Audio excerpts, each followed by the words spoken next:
Horizontal versus vertical scaling. Scalability means that the application can adapt itself for handling greater loads or vice versa.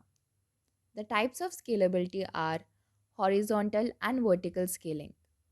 Both vertical and horizontal scaling can also be performed automatically with the help of AWS cloud offerings called autoscaling. Horizontal scaling. It increases the number of the instance or server.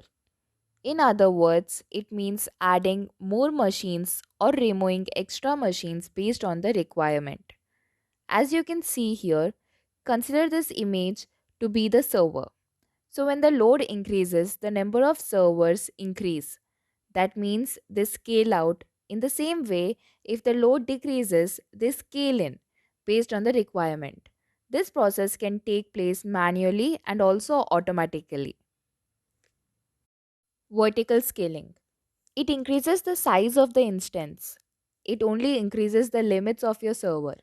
It does not increase number of servers. For example, changing the size of instance from t2.micro instance to t2.large instance or vice versa.